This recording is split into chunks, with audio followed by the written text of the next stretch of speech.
The Metal Gear series is one of my favorite video game franchises of all time, and 2025 is the year of the snake. That means this is the year we're finally getting Metal Gear Solid Delta Snake Eater, the official remake of Metal Gear Solid 3. For many of us, this is going to be a time of reliving and re-experiencing one of the greatest video games ever made on modern hardware. And for many others, this might actually be your very first entry point into the Metal Gear Solid series. So to help build hype for Metal Gear Solid Delta, today we're going to be talking about some of the places where I personally feel make great entry points to the series if you've never played any of the Metal Gear games before. And I'm primarily just going to be talking about 3 possible entry points in the Metal Gear series, and I'm going to talk about some of the pros of why you might want to start there, and some of the cons as well, maybe why you want to start in a different video game. I'm just going to talk about these games by order in which they released, so without further ado, let's talk about the original Metal Gear on the MSX. And even though this game originally released in the 80s on the MSX,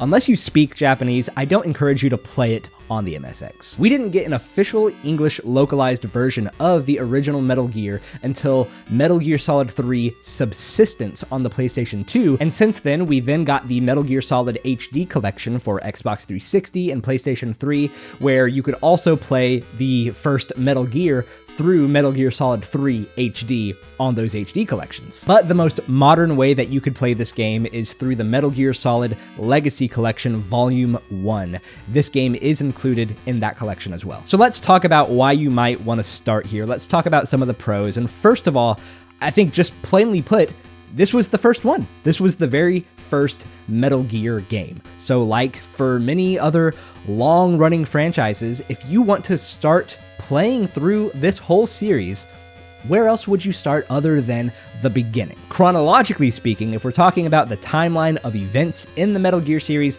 no, it does not take place earliest in the timeline, but this was the first game to ever come out in this series. We'll talk about chronological order in a little while. And with this suggestion too, I'm also saying that if you start here with the first Metal Gear, I encourage you to just go through the entire release order of the games. After this, you're going to Metal Gear 2 Solid Snake, then you're going to Metal Gear Solid, then you're going to Metal Gear Solid 2 Sons of Liberty, etc., etc., etc. You're going through it by release date of the games. But like I said, this is where you're going to see the roots of the franchise. You're going to meet characters like Solid Snake, Big Boss, Gray Fox, and you're even going to be introduced to the very first Metal Gear in the series. And if we're looking at the first Metal Gear game in a historical context, we're not just seeing the origins of Metal Gear, but we are seeing some of the building blocks, the foundation of stealth video games as a genre. There were a handful of games with stealth mechanics, or some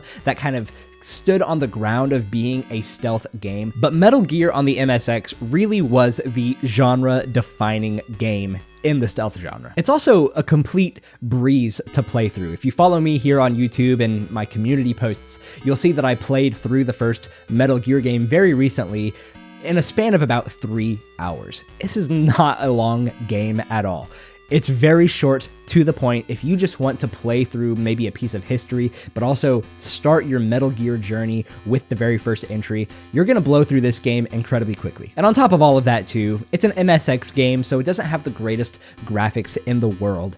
But if you're looking at it from an artistic design point and what they were able to do with this pixel art style, I think that it's actually a pretty charming looking video game. But since we're also talking about its age here, I do want to talk about a couple of the cons here, and that's, I mean, it hasn't aged the best, especially in the stealth and gameplay department. Yes, it started the stealth genre of video games, but it's not a great stealth game. After playing the game for only about 2 minutes, you'll quickly see that the enemy AI is incredibly simplistic, and you're not going to be seen by anyone unless you are quite literally standing right in front of them. You could be standing right next to them, walk right past them, they're not going to notice you at all. So simply put, if you are looking for a gameplay experience that kind of holds the standard, the test of time for what a stealth game could be like today, the first Metal Gear is not going to satisfy you or scratch that itch, if you will. In regards to its story, it's not a horrible story. it's just very lacking. There is a plot to this game. In the overarching Metal Gear Solid lore and the whole saga, the plot points of Metal Gear are important, but it's not a deep story by any means. I could actually sit here right now and tell you the entire plot of this game better than the game could probably tell you its own plot. And if there's one thing that the Metal Gear series is well known for, it's for its cinematic flair. These games are often equated to movies. It's very well documented at this point that the creator of the Metal Gear franchise, Hideo Kojima, didn't initially set out to make video games. He wanted to make movies. And as you look at later games in the series, you can tell that his love for filmmaking over anything else stands so blatantly obvious in your face as you're playing through these games. So even though there are some interesting plot twists, and especially if you're playing it for the very first time and you don't know anything about these characters, you might find some surprises here and there. But overall, as a cinematic piece of the entire series, it's definitely the weakest entry. However, if this isn't a game that you do start with, I think that coming back to this game later on, whenever you know a little bit more about characters like Big Boss and Solid Snake, I think that the game might hold a bit more gravitas for you if you play it later on in the series. But this is really just a recommendation for if this is where you are starting. And so just know you're probably not going to feel a ton of emotion or anything like that for a lot of these characters, as it is the introduction to this world of Metal Gear. And real quick, I'll actually just throw this in as an honorable mention now that I think about it, but another good starting point actually might also be Metal Gear 2 Solid Snake. Metal Gear 2 actually, in regards to its stakes in the entire series, it actually holds a lot of weight, and it kind of does a pretty good job at keeping you updated with what happened in the events of the very first Metal Gear game. In regards to its stealth mechanics, in regards to its story, even in regards to some of its cinematic flair, Metal Gear 2 is kind of a step up in every single aspect over the original Metal Gear. So if you wanted to just kind of get a feel for what Metal Gear was before it was Metal Gear Solid, you may even want to consider just completely skipping over that first Metal Gear game and just going straight into Metal Gear 2 Solid Snake. But moving on to what I feel is another excellent starting point for a newcomer to the series, it's the original Metal Gear Solid on the PlayStation 1. The DNA, the bones, the roots of Metal Gear Solid 1 still live on so incredibly strong in all of the other Metal Gear Solid games post Metal Gear Solid 1. It's just that much of a video game cultural icon. I mentioned earlier how the original Metal Gear didn't have that cinematic flair that the series is known for. Metal Gear Solid 1 really does solidify cinematic storytelling in video games. Many argue Final Fantasy VII and Metal Gear Solid to be the first AAA video games ever. The voice acting is legendary. The camera angles seriously feel like they were shot and directed by a film director. This game really does encapsulate what Metal Gear Solid is striving for in regards to its feel, its atmosphere, its stealth, its gameplay, its story, its music.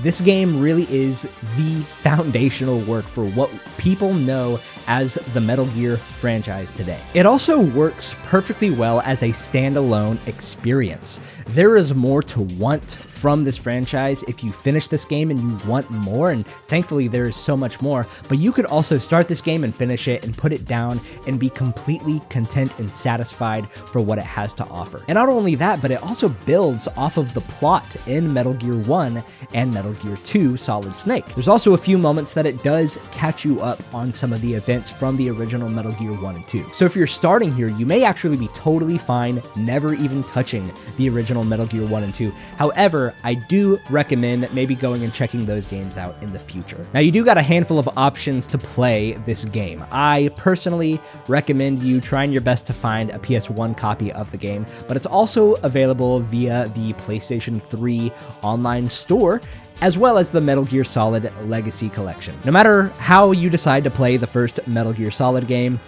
there's no real wrong way to play Metal Gear Solid. Metal Gear Solid is Metal Gear Solid. You're going to enjoy it either way. And like I mentioned with Metal Gear 1, if you decide to start with Metal Gear Solid, after this game, just go ahead and play through the rest of the games in release order. Though I subjectively feel like there's nothing wrong with this game, there are a few things that maybe you might want to consider when thinking about, okay, which one do I want to start with? And first of all, that's just going to be the graphical presentation of the game. It's a PS1 game. It doesn't look like Metal Gear Solid 5 or Metal Gear Solid Delta Snake Eater. It's not the most graphically impressive game in the world. Maybe at the time it absolutely was, but if you're looking at it today, it's a little rough around the edges. Graphics obviously aren't everything to a game, but it is definitely something to consider depending on how you like to play. Another thing to mention, even though Metal Gear Solid does solidify a lot of very beloved features and aspects of the Metal Gear franchise, it also maybe introduces a thing or two that, I don't know, maybe some people could do with or without, and that is its length in codec calls. All of the Metal Gear Solid games are, for the most part, well known for just how long their cutscenes can be. Like I said, Kojima wanted to make movies.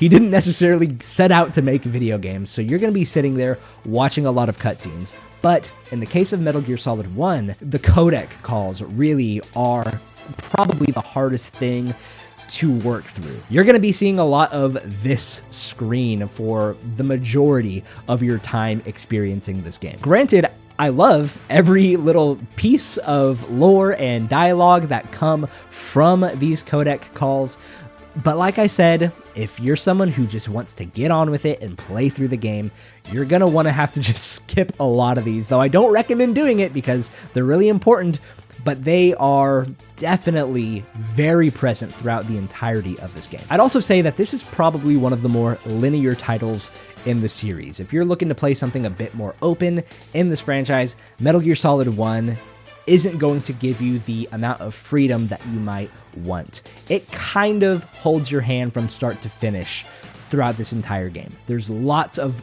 great puzzle designs, lots of wonderful things to explore, but for the most part, just in comparison to the rest of the series, you're probably going to see that this game is one of the more linear entries. But let's move on to my third and final recommendation of where I think you should start in this series, and that is going to be with the chronological beginning of the franchise, Metal Gear Solid 3 Snake Eater. Like we mentioned at the beginning of this video, Metal Gear Solid Delta Snake Eater is a full-on remake of this game. So I'm here to try to make the case of why it would be a really cool thing to play through these games in chronological order, and why you might want to go with the publication order of the games instead. So if we're not talking about the non-canon NES games or the Game Boy Color game Ghost Babel or even VR missions, Metal Gear Solid 3 is the 5th game in the series, but it takes place before everything. This is a prequel to everything that we know today in the Metal Gear Solid series. Taking place well before Metal Gear Solid, taking place before both Metal Gear 1 and 2, Metal Gear Solid 3 takes place in the 60s and is the start of everything in the timeline. Full disclosure, this was my first Metal Gear game, and it's my favorite one. I actually went about playing through this entire series in chronological order. I played Metal Gear Solid 3, then I played Portable Ops, and then I played Peace Walker, and then Ground Zeroes, then Phantom Pain, then Metal Gear 2. I played through everything in the series in chronological order over release order, and I kind of liked doing it, but there are also some regrets that I have. So I'm going to talk about kind of those pros and cons. Firstly, if you like what I mentioned about Metal Gear Solid being a self-contained story from start to finish, you can enjoy the entire thing without knowing anything else in the series, that same principle applies to Metal Gear Solid 3. You can start this game and finish it and never play anything else afterwards and have your own new favorite game of all time. I absolutely adore and love this story to bits for all that it is self-contained. But to counter that as well, if you've played Metal Gear 2, Metal Gear Solid, and Metal Gear Solid 2, there are a couple of little Easter eggs and little plot points that kind of point towards the future of the series, and you'll kind of get that appreciation if you play Metal Gear Solid 3 after you've played the other ones. But like I said, in my personal experience playing that game for the first time, I loved every bit of it, and there wasn't really anything that I ever felt confused about. Yes, the story can get complex and it makes you think a lot and you gotta put a lot of pieces together, but as a self-contained story, it works perfectly. It also has what I personally feel to be some of the strongest themes in any of the Metal Gear games, and that is of loyalty and morality. You're going to have a lot of conflicting feelings based on certain character motivations and their actions, and what does this mean for you in your personal life? Like, do you have a certain loyalty to an extent that surpasses what you personally believe is the right thing? And I don't know, I just really love the way that this game goes about making you feel and think about your own morality and who are you loyal to? Are you loyal to only yourself? Are you loyal to a system of government? Are you loyal to a church? Are you loyal to your family? Are you loyal to your friends? Or do you have a morality that is above all of those other things?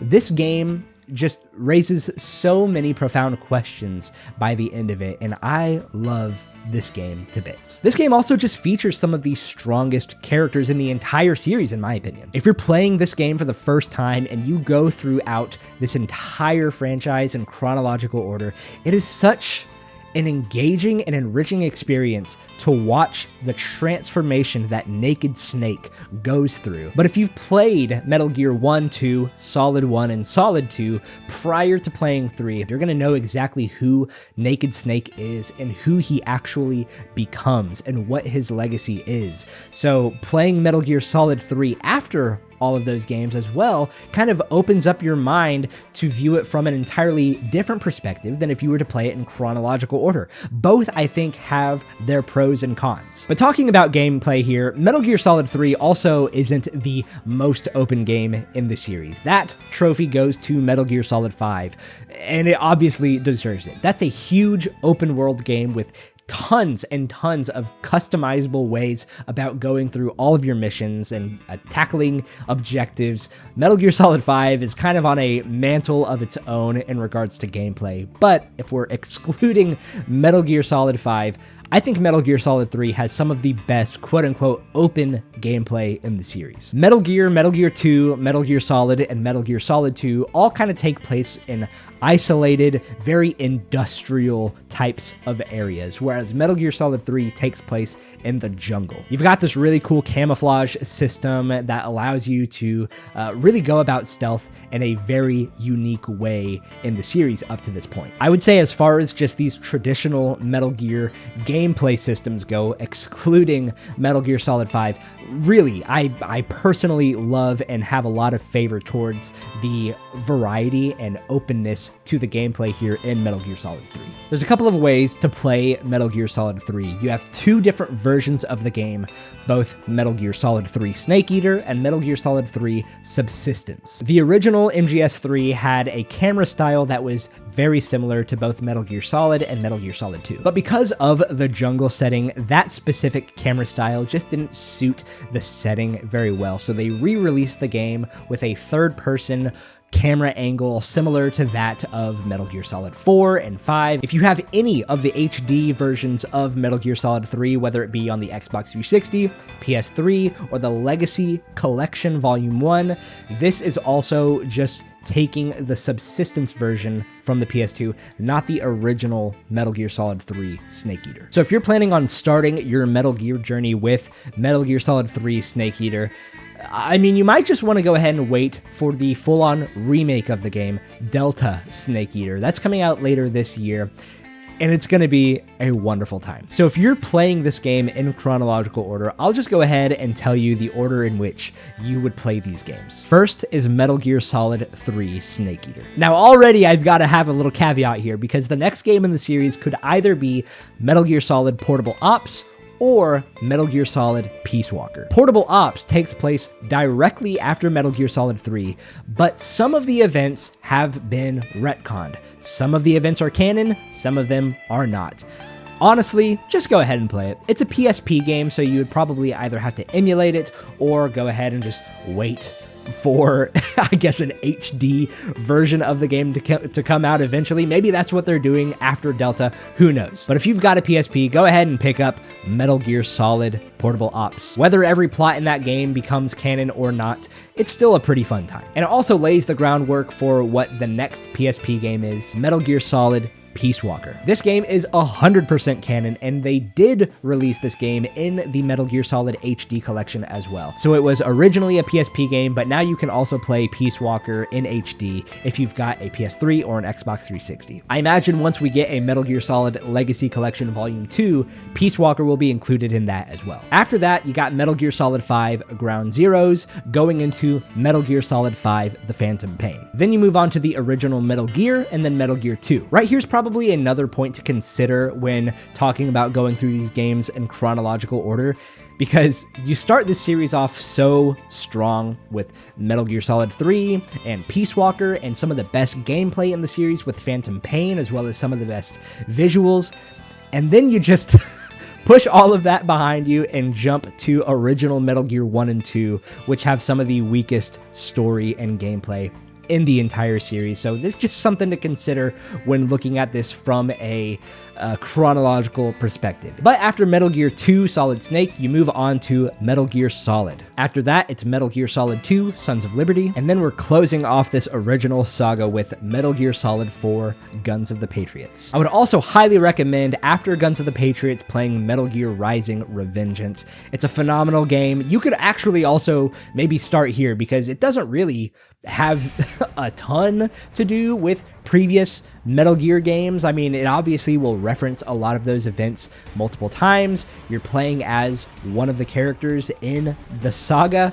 However, I think Platinum Games really just hit it out of the park with creating a Metal Gear game that was so detached yet so connected at the same time that it really does fit as a great just action hack and slash style video game. If you like those Platinum games, you're gonna love Metal Gear Rising: Revengeance. But guys, those are all of my recommendations of where I think you might want to start in the Metal Gear franchise. Let me know all of your thoughts in the comments below. If you're brand new to the series, let me know where you are thinking about starting this franchise. Are you going to go through it in the order of publication? Are you going to go through it in chronological order? Let me know all of your thoughts down below, and maybe you're someone who has played some of these games, if not all of the games. Let me know what your very first Metal Gear game was. I'm incredibly curious to hear what it was, and I just want to have a conversation about Metal Gear. It's one of my favorite franchises of all time, so I'm just pumped to be talking about Metal Gear here on the channel. While you're down there commenting, go ahead and hit the like button,